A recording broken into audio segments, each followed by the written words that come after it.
Nah, di dalam rancangan undang-undang HAM yang sekarang banyak kewenangan itu dipindahkan, sebagian juga tidak tahu diatur di mana gitu ya, sehingga itu bertentangan dengan Paris Principle. Bahkan dalam beberapa aspek itu bisa dimungkinkan terjadinya seperti konflik of interest, karena mestinya pemerintah gitu ya sebagai pemangku kewajiban HAM itu diberikan kewenangan untuk melakukan penanganan kasus.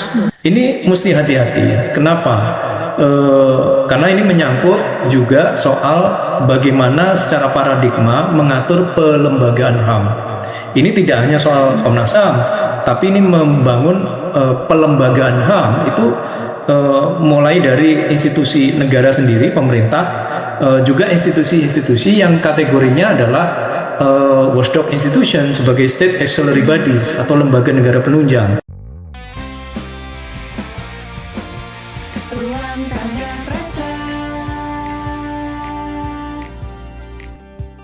Selamat datang di Ruang Tangga Prasa, Apa Rasamu Terhadap Rasaku Season 5.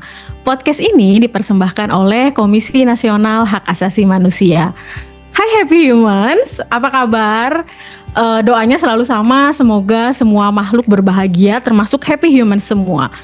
Di tengah dunia yang gonjang-ganjing, yang banyak banget dar-der-dornya gitu ya di dalam kehidupan ini, semoga kuping dan hati Happy Humans kuat gitu ya untuk mendengarkan podcast kita pada hari ini. Kenapa? Karena podcast kita pada hari ini akan membahas salah satu rancangan revisi undang-undang. Tahu kan Happy Humans, ada beberapa rancangan revisi undang-undang yang kalau bahasa Gen Z itu problematik gitu. Ada yang senyap, ada yang tiba-tiba suddenly disahkan, ada yang cepet banget prosesnya gitu. Jadi banyak banget yang diobrolin oleh kita semua gitu sebagai warga. Nah, episode kita kali ini akan membahas another problematik rancangan revisi undang-undang, yaitu rancangan revisi undang-undang nomor 39 tahun 99 tentang hak asasi manusia, di mana Komnas HAM sendiri diatur di undang-undang tersebut, kemudian tentang hak asasi manusia diatur di situ dan lain-lain. Seperti apa sih sebenarnya rancangan revisi undang-undang 39 tahun 99 versi pemerintah, lalu kemudian mendesak nggak sih revisi Undang-Undang 39 ini gitu. Lalu bagaimana dinamikanya, bagaimana sikap Komnas HAM dan yang lain-lain akan dibahas di podcast kita pada hari ini. Hari ini aku nggak sendirian, Happy Human, sudah ada dua narasumber kita yang menjadi tamu di Ruang Tangga Prasa kali ini. Ada Mbak Anis Hidayah tentu saja, Ketua Komisi Nasional Hak Asasi Manusia. Halo Mbak Anis. Halo. Sehat Mbak? Alhamdulillah. Alhamdulillah sehat. Dan yang kedua, tamu kita adalah ada Mas Herlambang, akademisi, kemudian juga lama sekali ngulik tentang isu hak asasi manusia, hukum, dan yang lain-lain. Ada Mas Herlambang yang berjoin secara hybrid. Hai Mas Herlambang. Halo. Sehat Mas? Alhamdulillah baik, sehat. Alhamdulillah baik. Di tengah gonjang-ganjing yang kehidupan ini gitu ya Mas Herlambang, dan dar-der-dor ini, semoga kita selalu baik gitu. Nah, pelan-pelan aja Happy Humans, kita akan memulai percakapan ini secara pelan-pelan biar kita semua bisa sedikit bukan melegakan, tapi kayak lebih paham sebenarnya tentang rancangan revisi undang-undang ini. Saya akan langsung masuk aja Happy Humans, karena waktu kita juga di podcast ini juga terbatas. Kita akan langsung masuk ke Mbak Anis dulu kali ya Mbak. Sebenarnya sih Mbak, mendesak nggak sih Mbak revisi undang-undang HAM ini? Sebenarnya soal mendesak itu dari perspektif hak asasi manusia tentu ada kemendesakan, terutama dalam hal di mana kita menghadapi situasi HAM, terutama terkait dengan impunitas ya. Kasus-kasus pelanggaran HAM berat yang selama ini juga belum menemukan adanya satu mekanisme yang efektif untuk diselesaikan oleh negara. Di sisi yang lain, problem-problem hak asasi manusia terkait dengan bagaimana masih terus terjadinya praktek diskriminasi, baik itu berbasis gender, kemudian kelompok minoritas tertentu, keragaman seksualitas dan lain-lain, itu kan juga makin banyak terjadi dan makin meluas gitu dimensinya.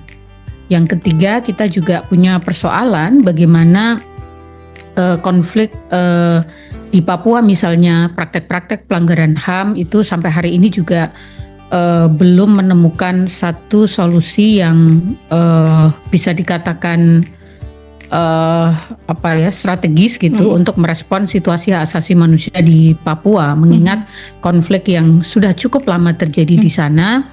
Pendekatan yang digunakan oleh negara itu kan sejauh ini hanya pendekatan keamanan dan itu makin memperkeruh situasi hak asasi manusia di sana gitu. Di sisi yang lain, Komnas HAM masih terus menerima pengaduan dari masyarakat terkait dengan dugaan kasus-kasus pelanggaran hak asasi manusia, di mana kami juga menemukan sejumlah tantangan ya, terutama bagaimana para pihak yang kemudian sudah diberikan rekomendasi oleh Komnas HAM itu masih sangat kecil yang menindaklanjuti gitu ya, sebagai salah satu bentuk komitmen untuk menyelesaikan ya kasus-kasus pelanggaran hak asasi di Indonesia, terutama tiga pihak. Yang pertama adalah pemerintah, baik itu pemerintah pusat dan pemerintah daerah, kemudian juga aparat penegak hukum, kepolisian gitu ya, kemudian korporasi gitu ya. Jadi pihak-pihak itu selama ini komitmennya belum bisa dikatakan cukup serius untuk menindaklanjuti rekomendasi-rekomendasi Komnas HAM.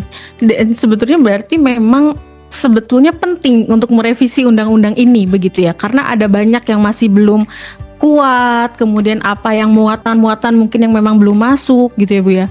Betul, di sisi yang lain memang dari sisi norma ada beberapa perkembangan di tingkat internasional ya terkait dengan norma hak asasi manusia gitu. Artinya mestinya hal-hal yang saya sampaikan tadi itu menjadi urgensi gitu atau titik masuk harusnya arah revisi undang-undang HAM itu ke sana.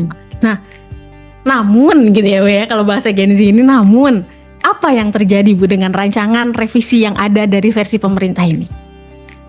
Namun yang pertama ada memang beberapa norma yang seolah-olah ada satu kemajuan ya, yang sebelumnya di Undang-Undang HAM itu tidak diatur, seperti pelindungan terhadap pembela HAM dan beberapa penyesuaian diksi-diksi yang itu sudah ketinggalan zaman ya di Undang-Undang HAM. Tetapi di sisi yang lain, kalau kita bicara sistem pelindungan hak asasi manusia, itu kan ada negara sebagai duty bearer dan juga ada lembaga independen yang melakukan pengawasan terhadap pemangku kewajiban HAM di Indonesia. Nah, di dalam Undang-Undang HAM sesungguhnya sudah cukup banyak merefer pada Paris Principle gitu ya, prinsip internasional tentang National Human Rights Institution yang itu diberikan kewenangan gitu di Undang-Undang HAM.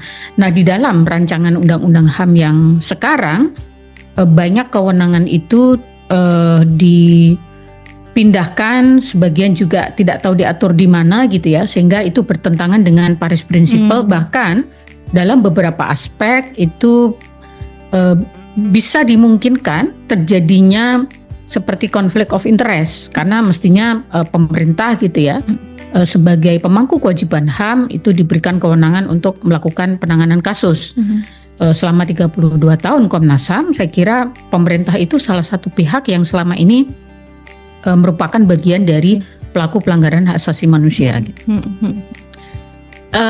Mas Herlambang, saya akan beralih ke Mas Herlambang gitu. Mas Herlambang sudah membaca rancangan revisi ini, lalu bagaimana sih sebenarnya pandangan Mas Herlambang terhadap rancangan yang memang revisi undang-undang ini tuh penting untuk direvisi dengan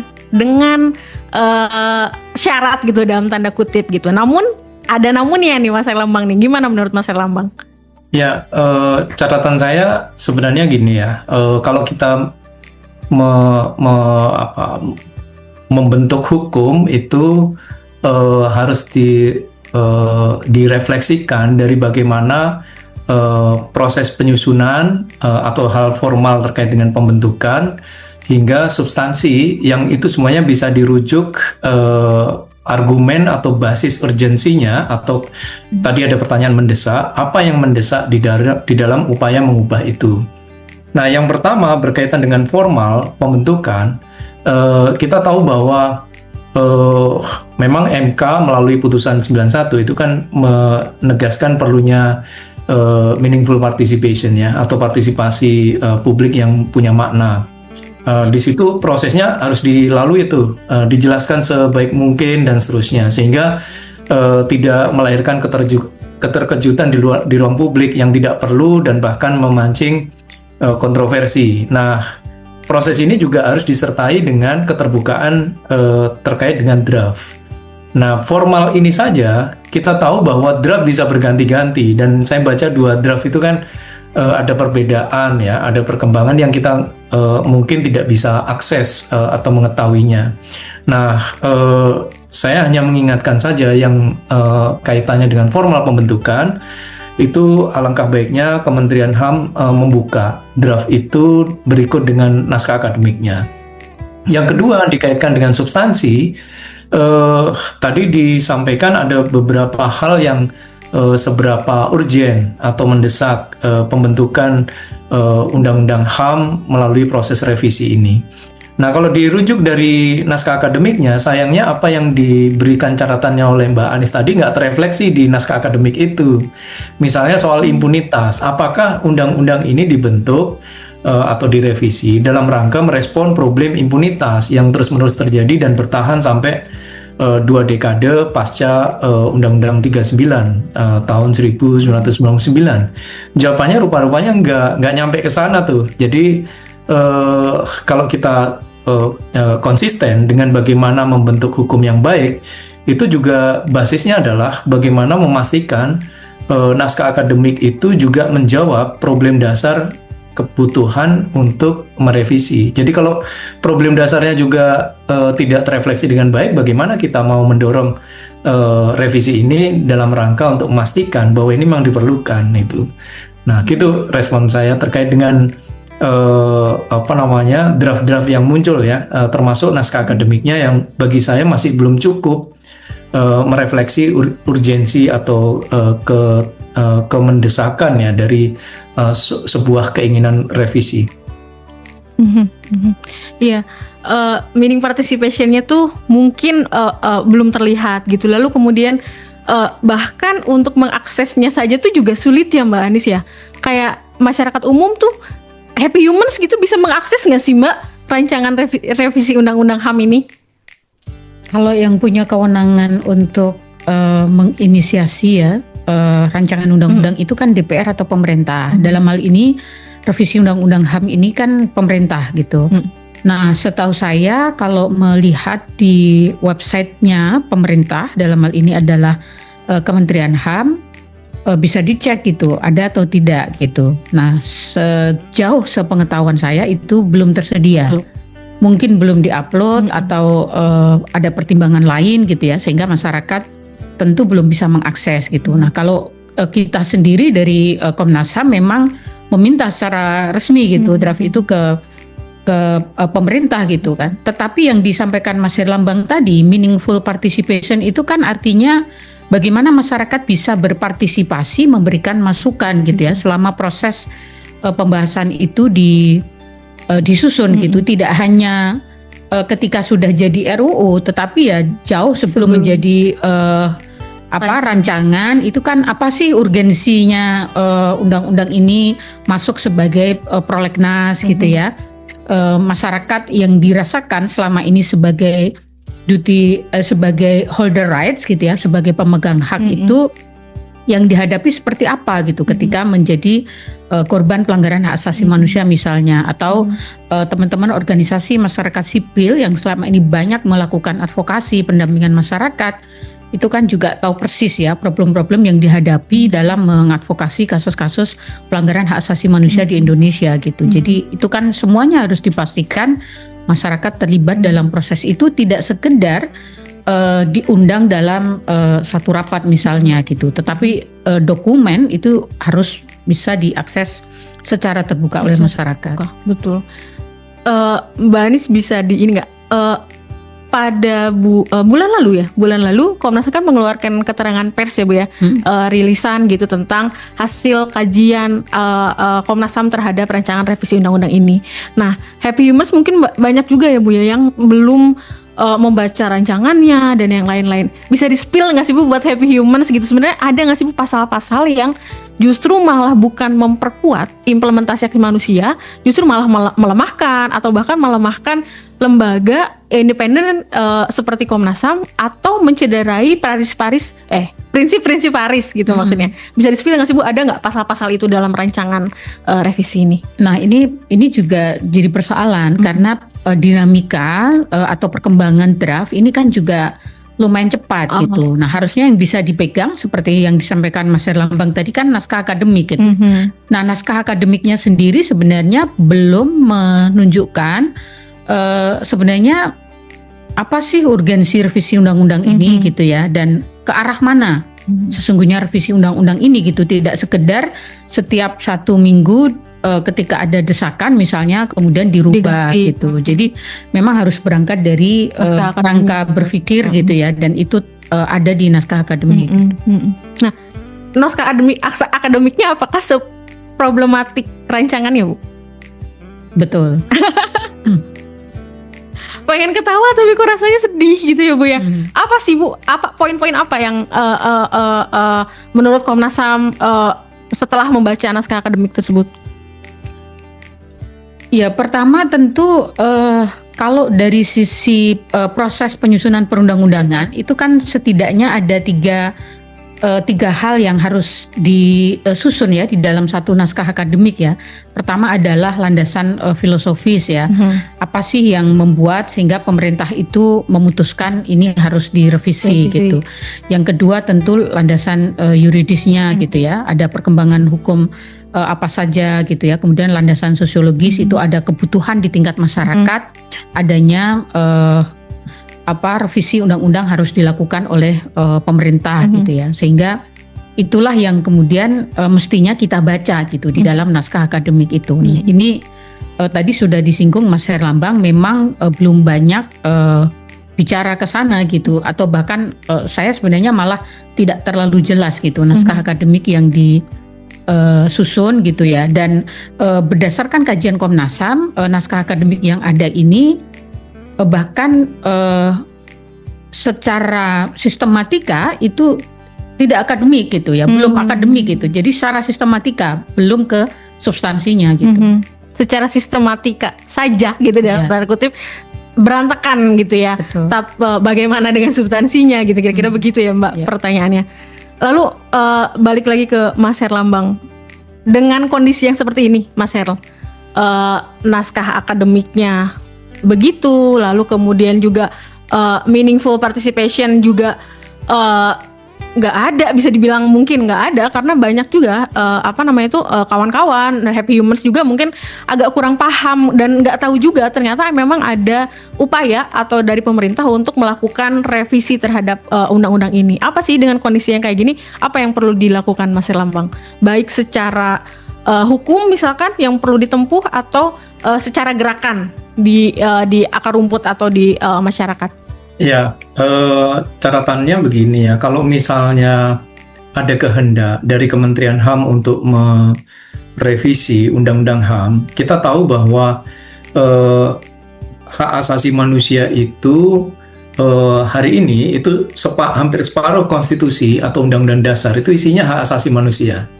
Jadi betapa pentingnya Undang-Undang HAM ini mengatur hak konstitusional warga negara.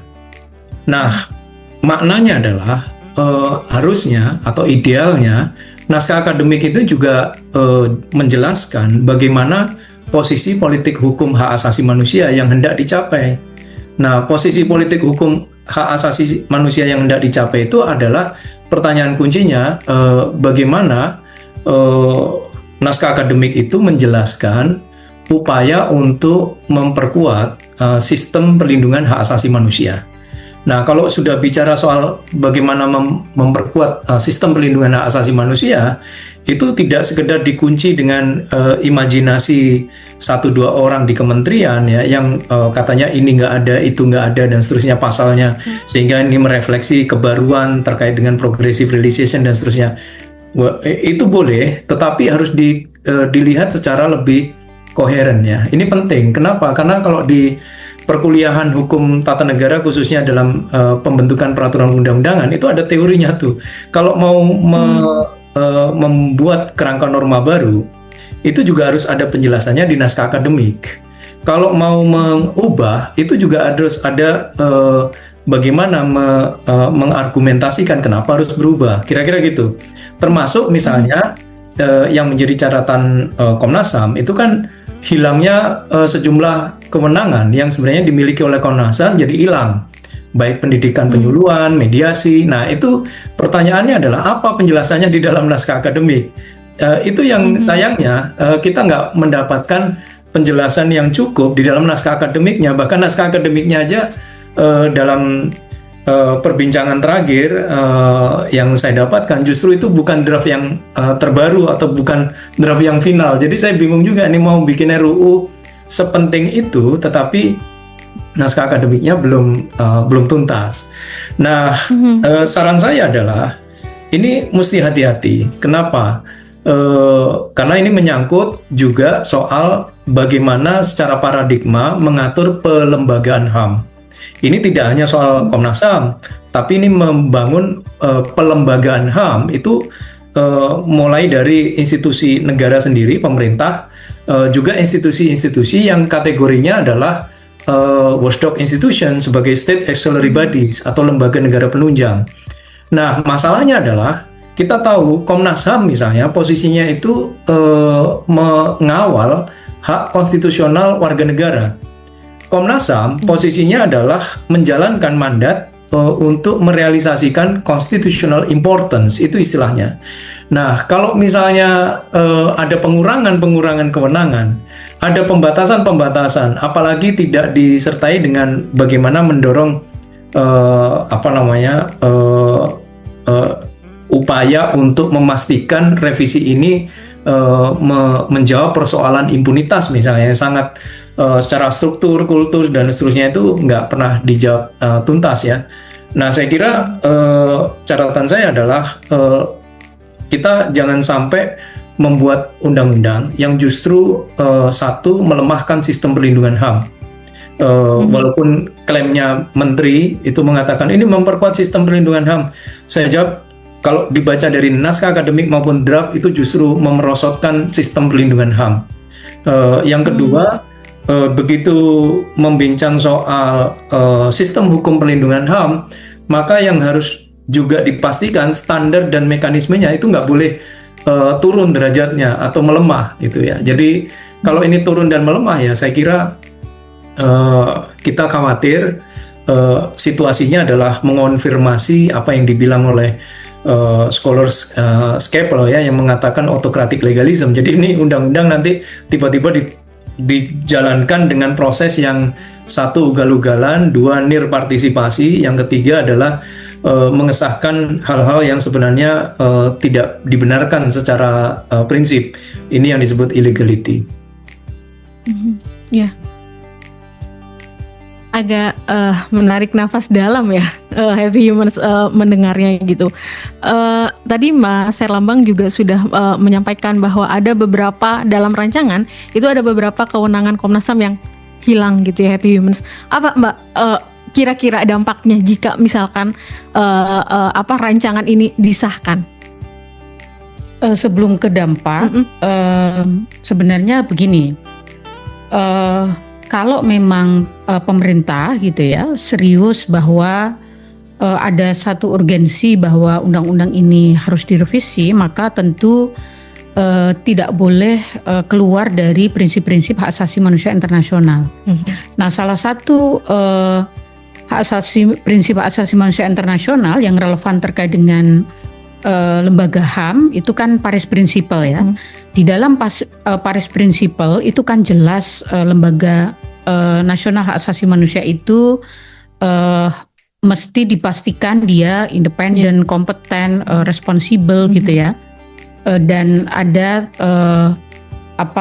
lingkup apa sih yang menjadi kewenangan yang harus dimiliki oleh sebuah National Human Rights Institution gitu. Nah, kalau dari Paris Principle itu kan NHRI itu shall be vested with competence to protect and promote human rights gitu. Nah, artinya bahwa harus dipastikan lembaga seperti Komnas HAM itu memiliki satu kewenangan yang cukup dan luas. Agar tujuan dibentuknya NHRI itu untuk melaksanakan hak asasi manusia yang kondusif itu tercapai. Nah, protect and promote itu ya, kalau membaca Undang-Undang HAM itu kan salah satu kewenangan yang ada itu kan memberikan pendidikan dan penyuluhan hak asasi manusia gitu. Nah, itu dari situ saja gitu kan, itu tidak ada dihilangkan gitu. Artinya bagaimana mandat untuk mendidik masyarakat tentang hak asasi manusia gitu ya, sehingga masyarakat punya kesadaran memahami haknya, lalu bagaimana ketika hak-hak itu dilanggar gitu ya, dan bagaimana juga memberikan pendidikan HAM kepada para aparat yang memiliki kewajiban gitu. Itu dari satu aspek itu kan tidak ada gitu. Nah, dampaknya apa? Tentu dampaknya banyak gitu. Ini membahayakan. Jadi sistem HAM, sistem pelindungan HAM kita akan mengalami satu penurunan gitu. Dan sebenarnya spirit Undang-Undang 39 yang lahir di era-era pasca reformasi itu kan secara politik hukum memang penuh dengan harapan yang besar untuk pembaharuan sistem pelindungan HAM di Indonesia ya, dengan semangat reformasi gitu. Satu tentu semangat reformasi, spirit reformasi, cita-cita reformasi untuk menghadirkan sistem pelindungan HAM nanti akan tercederai gitu ya, dengan salah satunya pengurangan kewenangan lembaga independen seperti Komnas HAM. Yang kedua, dampak lain tentu masyarakat juga akan kehilangan satu mekanisme atau akses untuk akses to justice gitu ya, akses untuk mendapatkan keadilan ketika mereka mengalami pelanggaran hak asasi manusia. Dengan mekanisme itu diberikan kewenangannya kepada lembaga independen gitu ya, diharapkan mekanisme itu kan kredibel ya, kredibel, objektif, imparsial gitu. Ketika itu kemudian diambil alih oleh pemerintah yang notabene merupakan pemangku kewajiban HAM, itu kan tidak lagi objektif gitu ya. Ada potensi terjadinya konflik of interest gitu, dan sebagai sesama pemangku kewajiban HAM menangani kasusnya pihak yang sama gitu ya, sesama, yaitu bahasanya teman-teman sekarang itu kan jeruk makan jeruk gitu. Jadi ya tentu bahaya sekali gitu. Bayangkan aja Happy Human, mungkin kalau bisa dibayangkan ada permainan sepak bola antara tim A dan tim B, tapi wasitnya adalah dari tim A. Wasitnya tim A. Kira-kira akan gimana tuh Happy Humans, kira-kira dampaknya gitu, kayak gitu. Tentu ya Happy Human bisa menjawab sendiri ya. Gimana Mbak? Upaya yang dilakukan Komnas HAM terhadap cara pemerintah dalam memproses rancangan revisi undang-undang ini. Apakah Komnas HAM mengajukan keberatan atau melakukan upaya publik untuk menarik perhatian publik terhadap rancangan revisi undang-undang ini gitu, dan yang lain-lain? Upaya-upaya apa yang dilakukan? Tentu yang pertama, kita sedang menyelesaikan satu usulan gitu ya, desain policy brief gitu. Harusnya revisi undang-undang HAM itu menjawab persoalan-persoalan yang ada ya, prinsip-prinsip hak asasi manusia internasional yang penting harus ada dan itu tidak boleh dilanggar sama sekali gitu ya.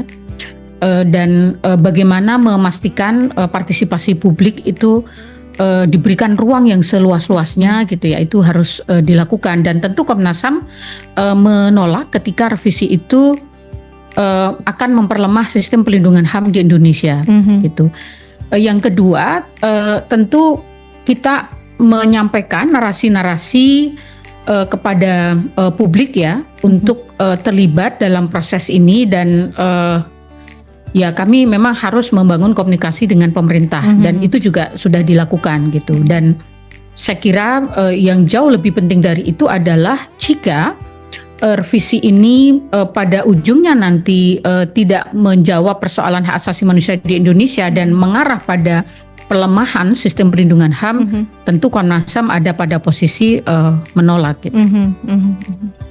Kalau dari Mas Herlambang, andaikan nanti misalkan secara tiba-tiba seperti rancangan undang-undang yang lain yang problematik itu disahkan akhirnya, upaya hukum apa yang bisa dilakukan Mas Herlambang? Pertanyaan terakhir mungkin untuk Mas Herlambang. Kita tahu kalau misalnya proses ini tetap ugal-ugalan ya istilahnya, kita tahu bahwa ini bukan hal yang mengejutkan. Sudah sekian banyak undang-undang sejak 2019 itu dikerjakan dengan model-model yang sangat ugal-ugalan, membatasi partisipasi dan bahkan mengakomodasi illegality. Nah, saya tidak berharap itu. Tentu sebaiknya kalau kita konsisten ya, judulnya aja revisi undang-undang HAM tapi sudah menciderai partisipasi publik, itu sudah melanggar HAM sendiri. Jadi prosesnya, apalagi terkait dengan akses informasi yang terbatas. Nah, tentu kalau dijawab mekanisme ketatanegaraannya adalah melalui uji materi di Mahkamah Konstitusi. Namun sistem ketatanegaraan ini tentu bisa dicegah kalau kita mengawalinya dengan perspektif yang lebih baik, lebih komprehensif ya, tidak buru-buru, terutama secara secara kewenangan itu tidak keliru mengurangi, apalagi sampai mengurangi ya, karena kita tahu bahwa sistem perlindungan HAM itu memang tidak hanya soal standar, tetapi juga soal kewenangan dalam mekanismenya. Nah, kalau sampai proses mengurangi itu terjadi, alih-alih perbincangan menguatkan institusi, yang terjadi kan justru bertentangan dengan Paris Principle, karena Paris Principle itu justru memandatkan pemerintah membentuk undang-undang dengan menguatkan kelembagaan HAM, Komnas HAM, Komnas Perempuan dan seterusnya dengan kewenangan yang seluas-luasnya. Itu mandatnya Paris Principle itu. Nah, kok ini kebalikannya Paris Principle kan agak jelas bermasalah lah, sehingga menurut hemat saya mekanisme yang jauh lebih beradab untuk proses pembentukan hukum HAM yang baik ya dalam rangka sistem perlindungan HAM. Satu, perlu diingat kembali bahwa perbincangan soal hak asasi manusia itu adalah perbincangan yang merefleksikan perlindungan hak konstitusional warga negara, tempatnya tertinggi, karena itu kontrak politik kita sebagai warga negara itu terefleksi di konstitusi. Yang kedua, kalau serius membincang soal pelembagaan HAM, jangan lupa memperkuat Komnas HAM itu juga bagian dari hal yang penting sebagai constitutional importance, karena kewenangan yang dimiliki oleh Komnas HAM itu merefleksi upaya membentengi watchdog institutions ya, dia mengawasi sekaligus memberikan jalan untuk upaya keadilan yang selama ini juga seringkali buntu atau tidak mendapatkan jawabannya di dalam sistem yang ada. Yang ketiga, untuk meneguhkan paradigma perlindungan hak asasi manusia dalam sistem hukum tata negara itu juga memerlukan ya upaya kelembagaan yang independen. Kita tahu bahwa kelembagaan independen itu banyak dipengaruhi sejumlah faktor yang saya kira di dalam naskah akademik maupun rancangan undang-undang ini nggak menjawab itu. Apa itu misalnya? Soal sejauh mana rekrutmen jabatan publik di dalam pengisian jabatan Komnas HAM. Apakah itu merefleksikan intervensi dari penyelenggara kekuasaan atau tidak? Nah, itu harus dijawab tuh di dalam upaya meneguhkan independen. Yang kedua, bagaimana memastikan anggaran bagi kelembagaan seperti Komnas HAM atau Komnas Perempuan itu lebih merefleksi kerja-kerjanya lebih terlindungi. Ini juga harus dijawab oleh undang-undang maupun naskah akademiknya ya.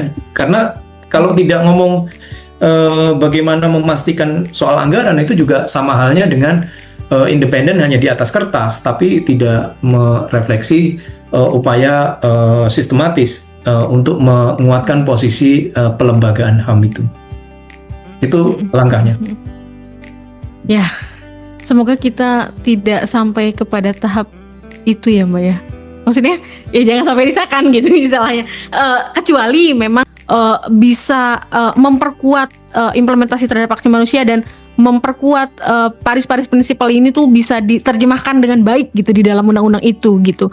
Mudah-mudahan ya nggak sampai situ ya Mbak ya. Tapi seberapa optimis sih Mbak? Terakhir buat Mbak Anis. Ya, kita harus optimis dan saya kira Komnas HAM harus terus mengawal proses ini gitu ya, dan terus mendorong agar proses ini lebih terbuka, lebih partisipatif, dan saya kira tidak ada salahnya kalau memastikan proses ini substantif ya, akuntabel, itu nggak harus buru-buru gitu.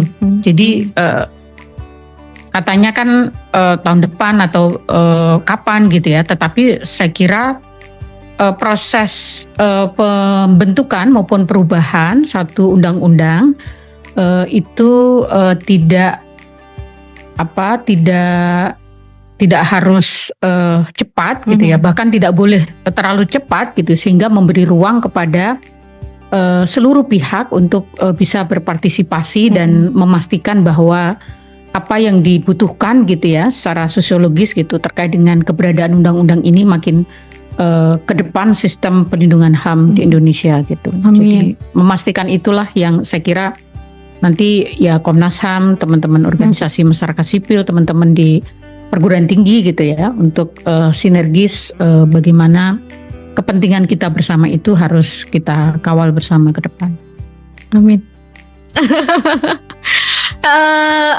Itu cukup ini ya, kayak sedikit menyesakkan dada gitu ya Bu ya, episode kali ini mendengarkan Mbak Anis, mendengarkan Mas Herlambang gitu. Namun seperti yang disampaikan oleh Mbak Anis, Happy Humans kita tetap harus berupaya gitu. Semua upaya akan kita lakukan untuk demi kepentingan kita bersama gitu, bukan demi kepentingan segolongan, sekelompok.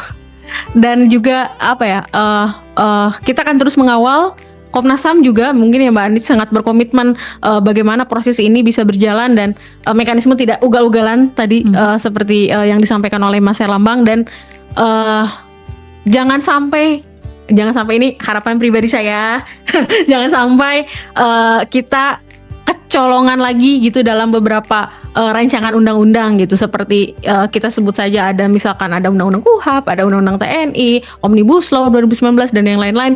Jadi mudah-mudahan itu tidak sampai gitu ya Happy Humans. Meskipun agak berat dan sepertinya memang ini diskusi seperti ini tentang revisi undang-undang sampai dengan nanti akhirnya akan seperti apa, memang harus terus dilakukan ya Mbak Anis ya, diskusi-diskusi kayak gini terus biar kita juga tahu, Happy Humans juga terupdate juga dengan apa yang sedang berproses mengenai undang-undang ini. Mudah-mudahan ini bukan episode yang terakhir tentang Undang-Undang 39 ya Mbak Anis ya. Kita akan terus melakukan update kepada Happy Humans. Karena sudah 40 menit, saya rasa Mas Herlambang juga akan mengajar. Mbak Anis tentu saja ada banyak sekali agenda. Dengan berat hati gitu ya, saya harus mengucapkan terima kasih untuk sesi episode kali ini. Mbak Anis, terima kasih banyak. Sama-sama. Nanti kita ada sesi-sesi lain khusus untuk revisi Undang-Undang 39 ini. Mas Herlambang, terima kasih selalu membersamai Komnas HAM gitu ya.